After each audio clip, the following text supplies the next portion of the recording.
Right. Good afternoon, everybody. Thank you so much for joining us for our February Censorship Series program.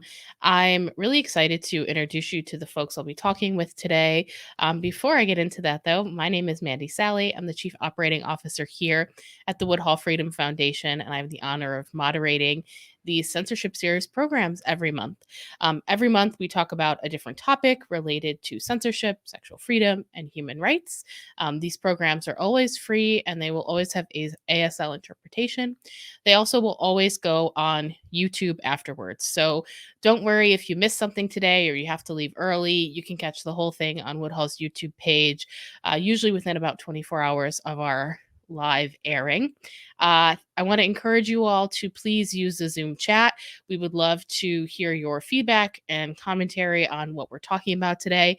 And what we're talking about today is going to be federal legislation that seeks to censor the internet in the name of keeping kids safe online. And we're going to get into what that means and what all these bills will actually do when we get to the panel today. So thanks again for being here. And here we go. Let's meet our panel.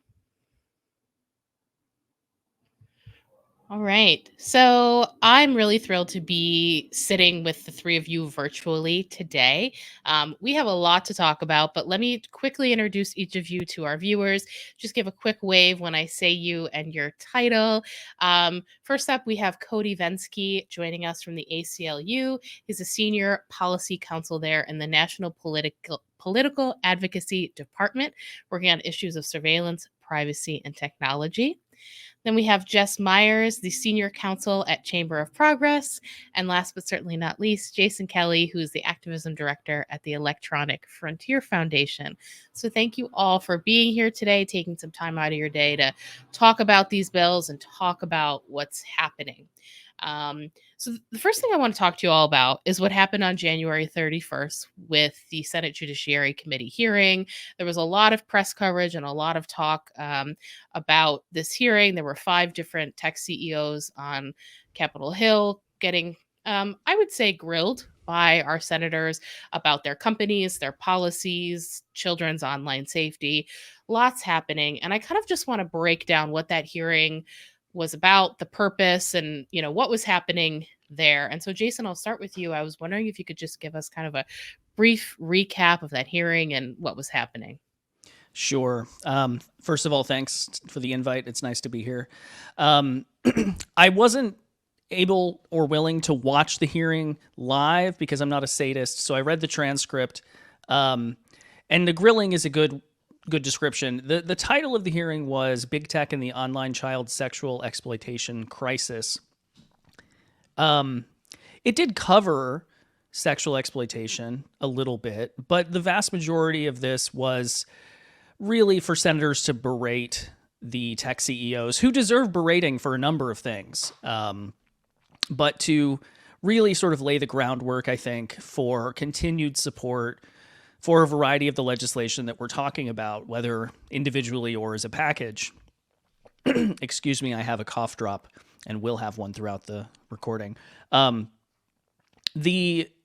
variety of different things were discussed, statistics about how many reports to NCMEC there are of CSAM, questions about the amount of money spent on trust and safety or the amount of employees employed on trust and safety issues, which really neither of these things mean much in a vacuum, which is kind of how they were presented, is sort of like, can you believe that this many reports get published or sent? Can you believe that you're only spending X amount on trust and safety? It's abominable. There was a little bit of weird xenophobia around TikTok and its CEO, but ultimately this was sort of covering broadly the issue of CSAM and its distribution on platforms on the one hand, and child mental health and the impact that platforms theoretically have on it on the other hand. These two issues are sort of conflated by the senators frequently, but there are a variety of bills that would tackle either one or the other of these two issues, that they were really there to sort of push and grill the CEOs and ask, do you support this legislation that I wrote, a year ago that you haven't seen updated text on? And in most cases, the CEOs were like, we support it in theory, but what are you even talking about? So, not much different from the regular dog and pony show from my perspective. I think that's a good way to characterize it as a dog and pony show. Um, it's absolutely what it was. It was like 2.5 hours long. There was a lot happening. And for folks who are not aware, CSAM stands for Child Sexual Abuse Materials. So any sort of um, content online that showcases child sexual abuse. So you mentioned some bills, and Cody, I want to go to you next. What were those bills that senators were talking about or trying to push during this hearing? Yeah, thank you, Mandy, and pleasure to be here to talk about these bills and the potential negative implications they can have for free speech and privacy online. So there were probably four bills, each of which got sort of a little bit of time in the limelight during the course of the entire hearing. They're the Kids Online Safety Act, a bill known as the Cooper-Davis Act, the Earn It Act, and the Stop CSAM Act. I can briefly dive into what each of those are and why they might raise concerns, but I'm sure we're going to unpack that a little bit more as we go on today. So first, the Kids Online Safety Act is one of those bills that has a great sort of top line heading, which is that platforms are supposed to take reasonable measures or have a duty of care with respect to kids on their platforms. But when you start to begin to ask, what is that duty of care regarding, you start to see that it's about speech online. It's requiring platforms to identify speech that might be harmful for children. For example, regarding the speech that might cause depression or anxiety, that might pick up all sorts of protected speech and valuable speech about hard events. Would that cover things like the current conflict in Palestine? Would that cover news reporting about school violence or gun violence? You can begin to see why this idea of a duty of care, no matter how good it might sound in theory, has some real problems in implementation when you start to put it into legislation. The second bill I mentioned that got some time is one called Cooper-Davis, which will require online platforms to report directly to the Drug Enforcement Agency when they have a reasonable belief that there might be a sale of fentanyl or some other controlled substances that would effectively undermine many of the protections that we've come to expect as Americans, that law enforcement should get a warrant when they want to begin rifling through our private information. The other two acts are at least nominally related to the focus of the hearing, which is child sexual abuse material. Those are the Earn It Act and the Stop CSAM Act. And all those bills are geared toward addressing child sexual abuse material, which is, of course, not protected speech. They have many provisions that would implicate protected speech, for example, by putting liability on platforms that would result in undermining encryption, which is a technology that helps protect users' privacy, or by requiring new and broader reporting to governmental entities or quasi-governmental entities like the one Jason mentioned, NECMEC. So each of these bills, although they might have good intentions behind them, raise very serious concerns for free expression and privacy online. Yeah, absolutely. And Cody, we're definitely going to get into those and sort of unpack some of the bigger concerns. But, you know, what strikes me about what's happening right now is it seems to be a very hot topic, and a lot of senators from both sides of the aisle seem very into pushing this kind of legislation. Um, and so I just wonder if I'd like to hear from all of you, and Jess, I want to start with you, but like, why this push right now? What is happening? Why are we seeing so much attention from our senators on these bills to regulate the internet? Yeah, so I wouldn't even classify it as why pushing right now. We've kind of seen these bills popping up. I mean, Earn It has been popping up since what 2019 at this point. So we've seen this increasing push towards trying to regulate internet services, since I would say probably around 2016, even 2018, if you want to talk about FOSTA SESTA, for example, which I won't go down that road. I think the overarching problem here is that Congress and our state lawmakers, they want to do something about the internet, and they're not, they've had many different attempts to be able to do something about the internet. And for the many excellent reasons that Cody and Jason have put forth about these about their attempts, they run into constitutional hurdles, they run into public policy hurdles, and a multitude of other problems as well. But again, the focus isn't really on trying to eliminate some underlying harm or some societal ill. It's really in trying to regulate and manage the tools in which we're using to communicate with each other. It's my opinion that kids are a great way to push this kind of legislation, and so you heard that rhetoric during the Judicial Committee hearing as well. Kids are, there's a discussion about how kids are being harmed by the internet. They're being harmed online. There's points to, the Surgeon General warning, and reports like that. But the reality of it is that there's a multitude of studies that show that the internet is actually really great for kids and really great for youth. And so while Congress is really trying to regulate the content and the speech, I think it's becoming possibly increasingly apparent that the route of using kids to get there is not the way to go. And although you might date it back to 2016 or 2017, depending on which bill you're looking at, in many ways, regulating speech in the name of protecting kids is not a new thing. For those who've been in this space in a while might recall hearings in the late 80s on rock metal and its impact on kids, or hearings in the early 90s about video games and kids, or hearings in the early 2000s about Eminem and his impact on kids. And so this idea that speech can be regulated if it has a certain impact on kids is one that seems to be a perennial thing that senators wish to return to. And of course, courts have again and again found that children, like adults, have full First Amendment rights, and simply because the United States Senate in their infinite wisdom has determined that this is unacceptable speech doesn't give them a right to regulate it. Yeah, absolutely. Jason, anything you want to add before I move to our next question? Everything that was said is, 100% right. I think the one element that maybe is a little bit newer for this really moral panic, I think that we're seeing, is that it's, I think, tied a little bit to the same impetus that's, passing legislation like Don't Say Gay bills and removing books from schools, depending on which side of the aisle you're talking about. I think both sides have some reasonable concerns about the use of the internet generally, but when it comes to this sort of overbroad legislation, it's a lot of it on the right.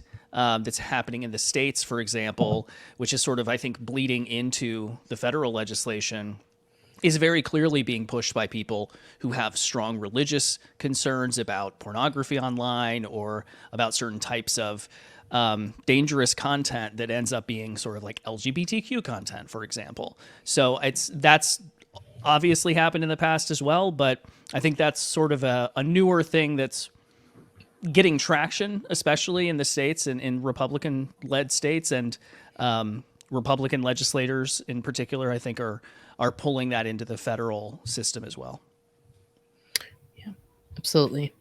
I think folks might be curious as to why, like here at Woodhull, we're talking about these particular bills. And, the reasons that we care about them, the reasons we're talking about them in a censorship program is because a lot of them have implications for censorship and also privacy. I would say those are sort of the two big concerns we have with these bills. And so, Jess, I'd love if you could break down for us what are the actual free speech and to a certain extent privacy implications of these bills we're talking about today. Right. And I think Cody did an excellent job sort of teeing up a lot of the public policy and constitutional issues as well. So I'll just expand a little bit on that. For each of these bills, right, we've been talking about how there's a kids component. Some of these bills have different standards for identifying whether the service is interacting or whether a service is hosting a child that's engaging with their products. I believe COSA has a reasonableness standard. If the service reasonably believes that a child is accessing the service, then the service is then bound to this duty to that child user. Here in the U.S., the standard itself, the qualifier for whether a service is actually engaging with a user or engaging with a child is actually quite vague for these internet companies.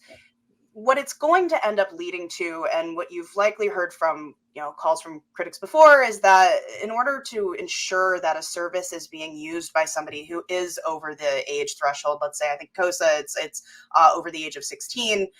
For other bills that we've seen, I think it's anybody who's under the age of 18. There needs to be some sort of age verification measure in place. And the way that would work, and the way that we're sort of seeing companies start to move into implementing age verification type measures is really through either, one, identification documents. So you ask the user, or you ask the parent who's granting consent for the user to turn over their government identification information or other sensitive information. But the other way that age verification is being performed, and one that I find to be most particularly concerning, is through biometrics and facial recognition type software as well, where again you would present yourself to your camera, and then an algorithm in the back end determines whether you are you look to be somebody who's under 18 or 16. This can be used through third-party services, for example, where there might be a third-party age verification service, which means that now not only are you sending your information over to the internet companies that, ironically, a lot of these lawmakers complain that say that they can't handle this sensitive information, but you might also be now sending that information over, that identifying information over, to a third-party vendor as well. And so we've got, as you mentioned, Mandy, we've got data and privacy implications here, but then there's also a really important free speech implication here when it comes to age verification. Take, for example, an adult who is not comfortable with providing their identification information. It could be for all the reasons that Cody and Jason were talking about.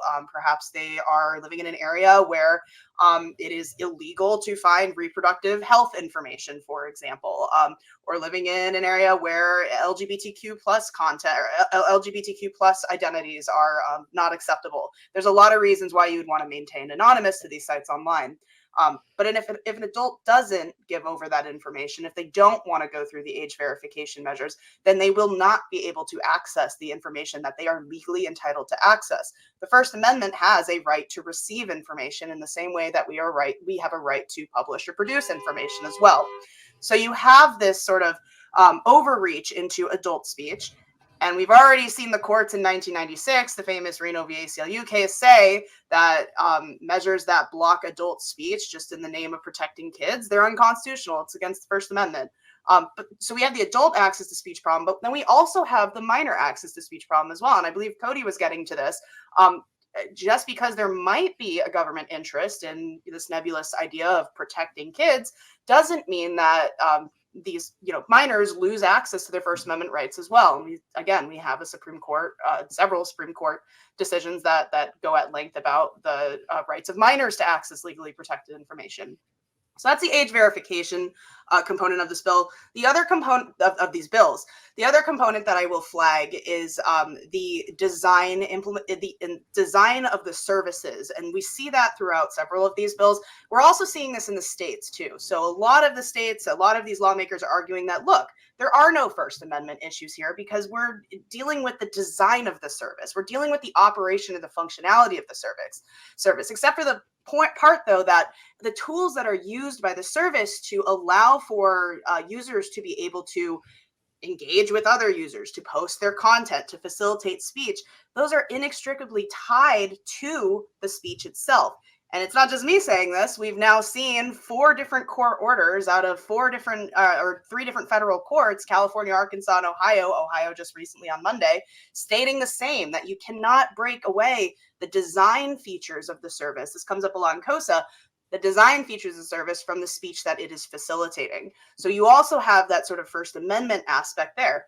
And again, the last point I'll make is that these rules are very vague. So when we're talking about you can't design your service for something that the design of your service cannot produce harm to children.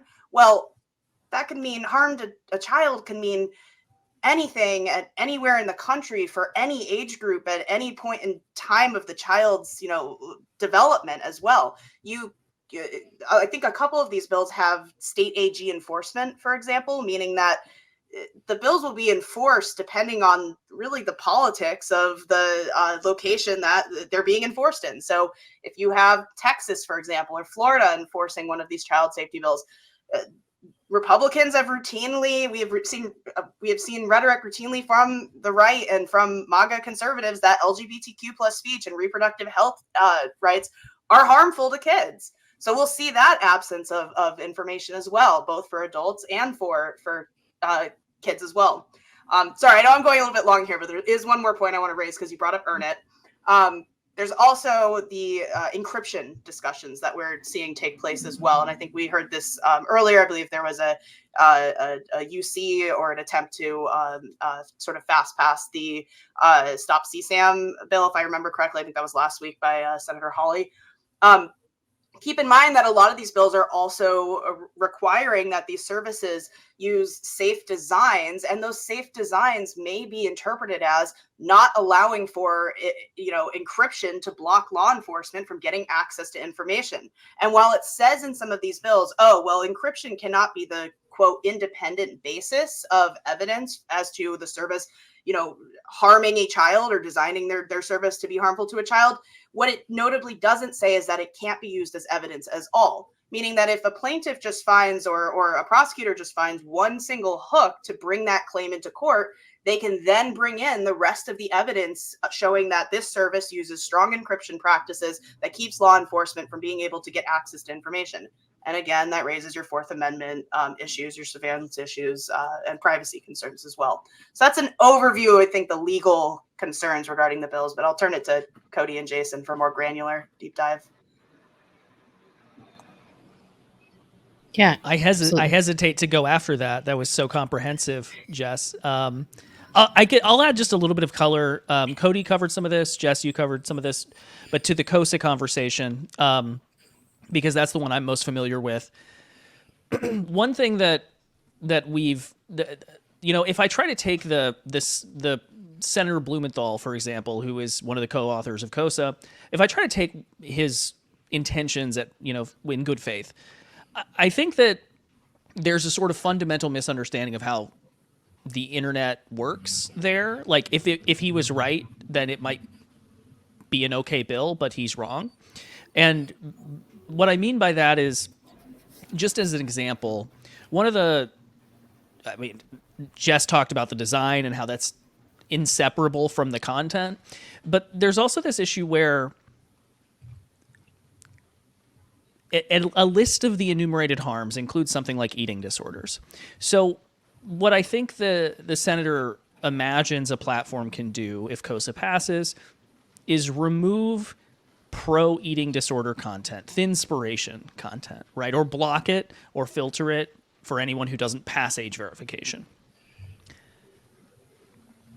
What is surprising is that they don't really understand that that's impossible, because there's no way for a platform to really know whether a conversation about an eating disorder is pro-ED or just discussing the topic. And this is true for the entirety of all these conversations.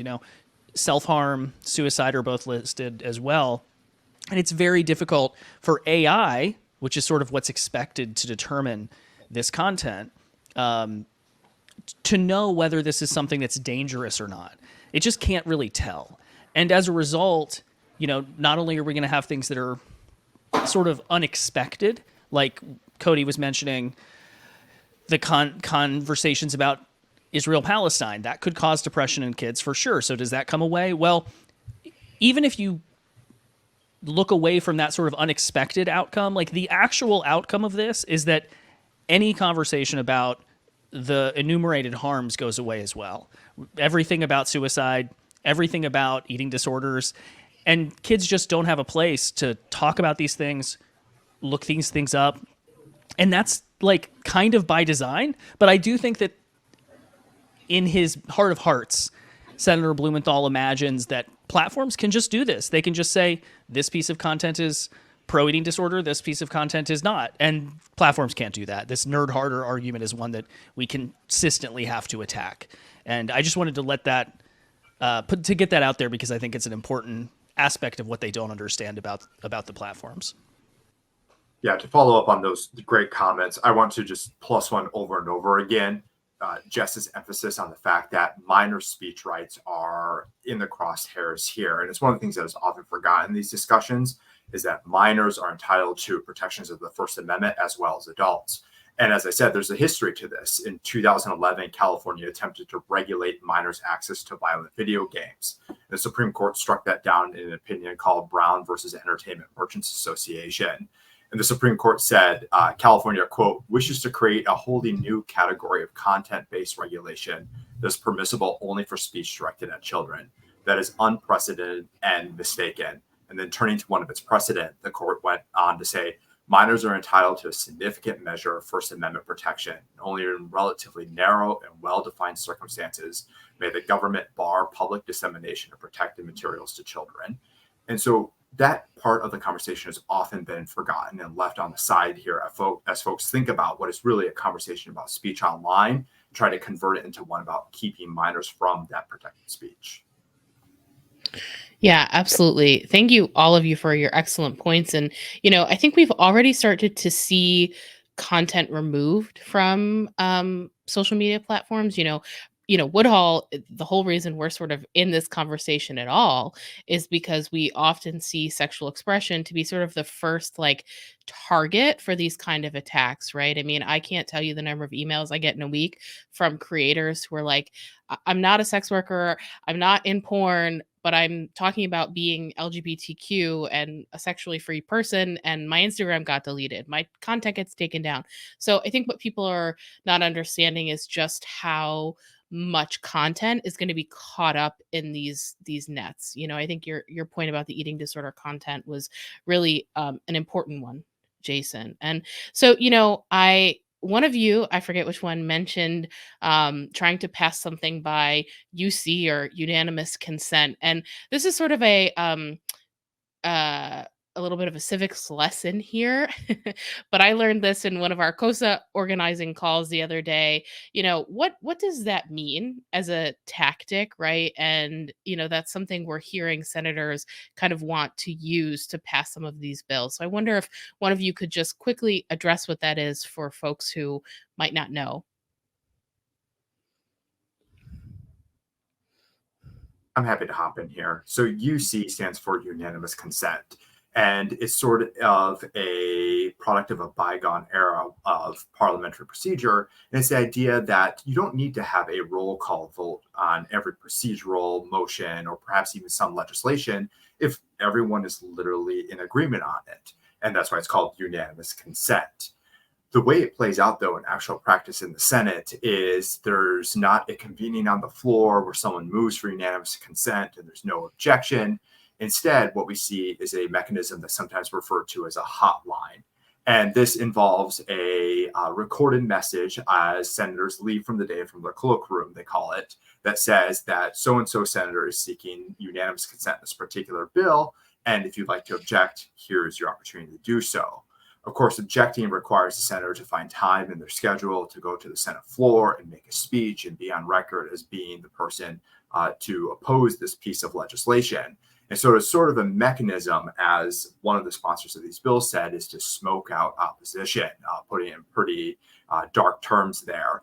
And I really want to thank, for example, Senator Ron Wyden, who is a big proponent of privacy and free speech online, for noting that these bills are not ready for prime time, that these bills as written are going to have negative consequences for free speech, for privacy, for marginalized communities online, and opposing them being passed by this sort of fiction of unanimous consent.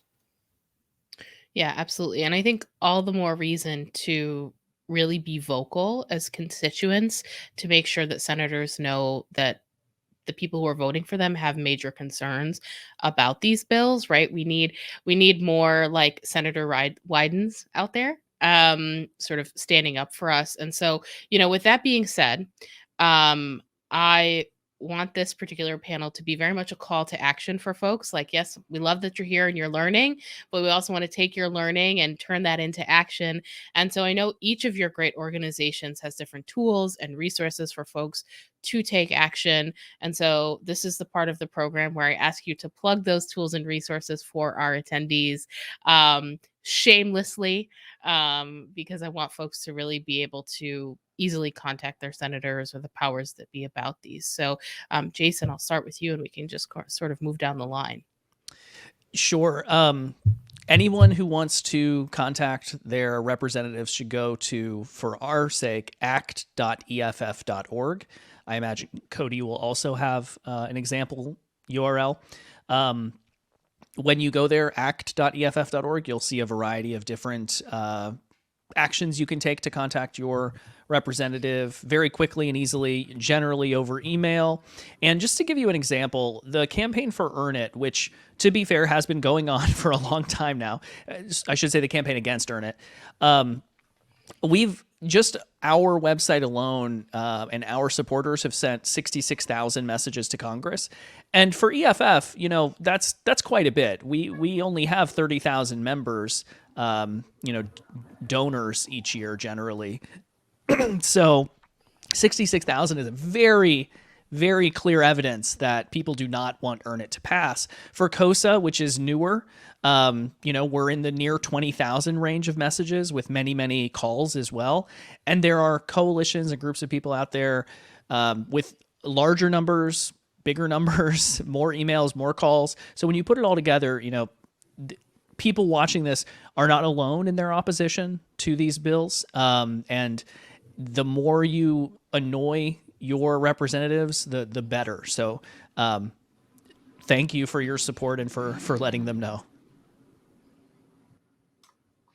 I'll go ahead and plug EFFs as well. And I know ACLU is going to have great content. So I definitely look at civil society folks, look at the organizations that are really putting out letters and building these coalitions and putting those efforts out there. Also flag Fight for the Future has badinternetbills.com. And I believe that site also is a mechanism for you to tell your representatives, again, why you don't support these bills. So it's excellent resource as well. If you're looking for more information about these bills, we are always tweeting, Blue Sky, wherever you get your social media. You can follow us at Progress Chamber. I'm at Jess_Myers, and I'm constantly writing about these bills and following these issues if you're looking for more information. And I'll plug it again, badinternetbills.com, spearheaded by our friends at Fight for the Future. I know ACLU, EFF, and Woodhull have all lended their support to that website. And it's a great portal to find your representative, find your senator, and let them know your concerns about these bills. Yeah, absolutely. And that's still active. I think that was launched over the summer when we saw a lot of traction around these bills. But it's still up there. And it's also an excellent resource, even if you've already done the contacting your senators. Like, each bill is outlined on there and like why it's problematic. So I highly recommend folks check that out. Okay, so we've talked a lot about what we don't like, what bills we're opposing. Let's talk about what we might like to see, or, is there a bill out there that we could call our senators and be like, hey, could you vote yes for this? I'd like to see this pass. And Cody, I'll start with you. Thanks, Mandy. I can tell you one thing that is missing in action in this Congress, which is a comprehensive privacy bill. In many ways, these discussions that we're having about the harms that not just children, but everyone experience online are about the ways that we're sort of swimming in our own data, and many entities know how to use it for profit and sometimes use it in ways that we would not like or that actually harm us. And this has sort of been a song and dance for 25 years that Congress has largely ignored. And if we don't really address the ways that our data is being collected in mass and used in mass, we're not going to get to the foundation of these issues. And just one example is many of these hearings have articulated concerns about content recommendation rabbit holes, where an individual, usually a child in the stories, but it could be a college student, it could be a professional adult, is searching for healthy eating recipes. And within a few minutes, they're being served pro-anorexic content, which I will note, as awful as that content is, it is constitutionally protected. But that content recommendation, which the person likely does not want, is driven by the use of their personal information. And if we think really, really carefully about how do we scope data privacy protections to give users the tools that they need, that's what's missing from this conversation. I will also note there's a really great organization called the Young People's Alliance, YPA, that's made up of college students. And they oppose COSA for a pretty simple reason. It won't protect them. Right now, we're setting up a regime of privacy protections that no longer apply the day that you turn 14 or 18 or 19, depending on the proposal. And that just doesn't make a lot of sense. So what we really need is a piece of comprehensive privacy legislation. Yeah. Absolutely. And Jess or Jason, anything to add? Yes.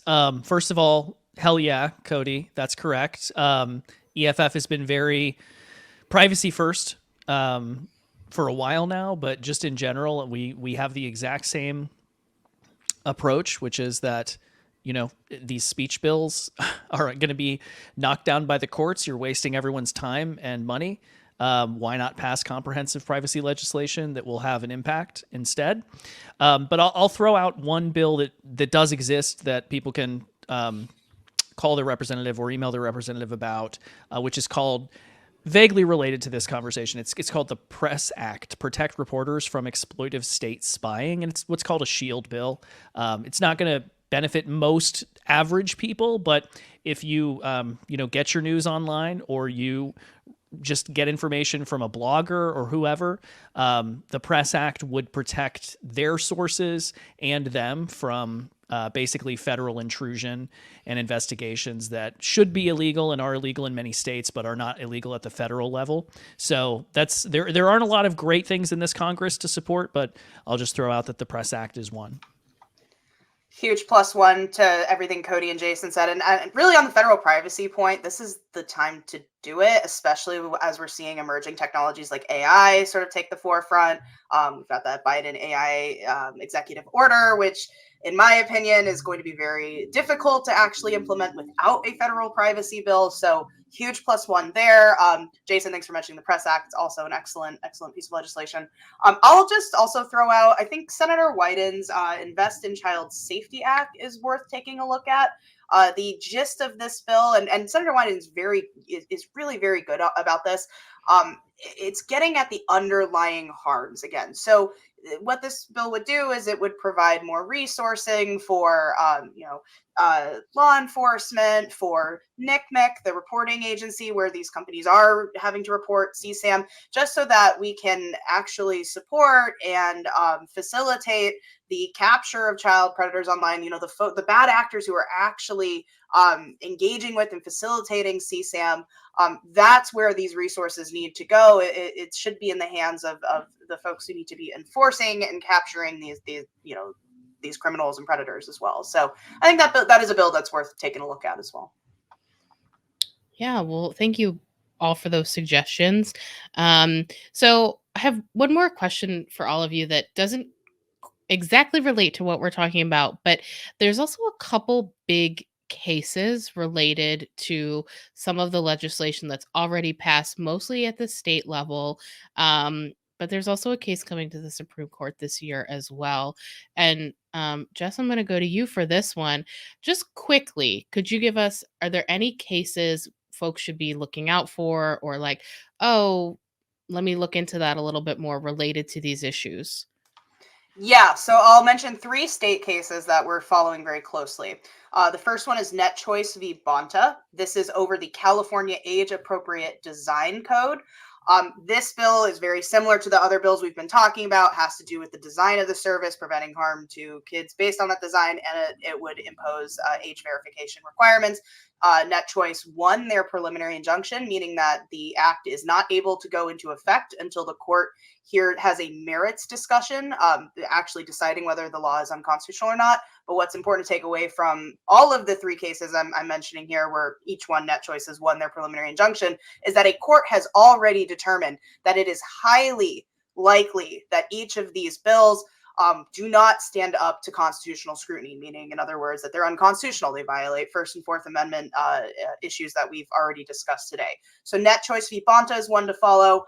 Out of California, you have Net Choice v. Griffin out of Arkansas. Again, that's a parental consent, age verification, dangerous design type bill, very similar.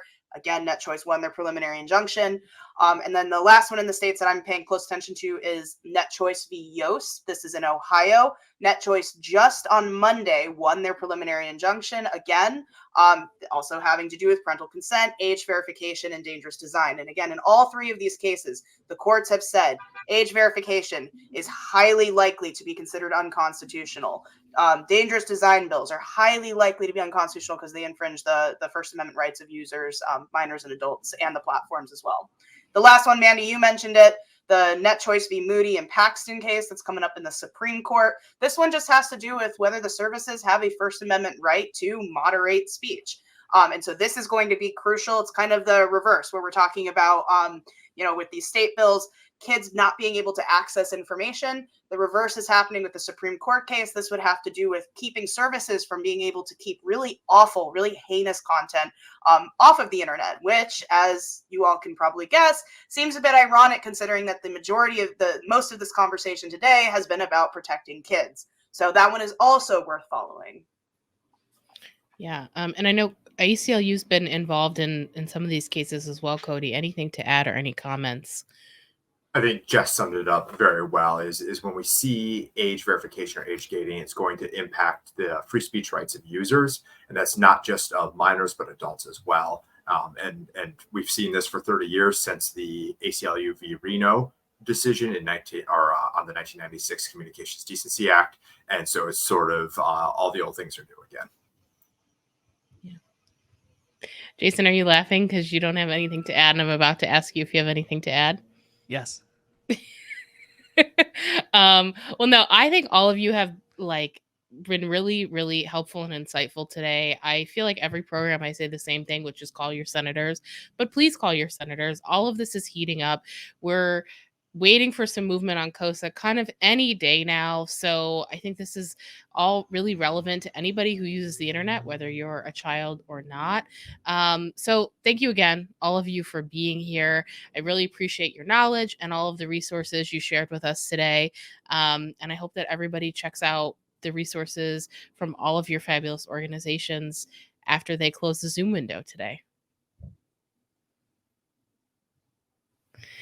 All right. Thank you, everybody, for being here today. I really enjoy these conversations every month. I always learn a lot. I always feel really inspired. And I hope that after you close this webinar today, you go and take an action against some of the legislation we've talked about, whether that be through EFF's Action Center or calling your legislator directly or using Woodhull's tool. We will take any and all form of action in order to try and stop these bills. We really appreciate any efforts that you all make on this behalf today. And if you learned something, please head over to woodhullfoundation.org/donate to make a donation. These programs are always free. We want them to be as accessible as possible to as many people as possible, but we can't do that without your support. So woodhullfoundation.org/donate. And any contribution is welcome and appreciated. And I will be back next month with another censorship program. So if you don't receive our emails already, please subscribe so that you get all the information you need. Thanks again for being here, and I'll see you next month.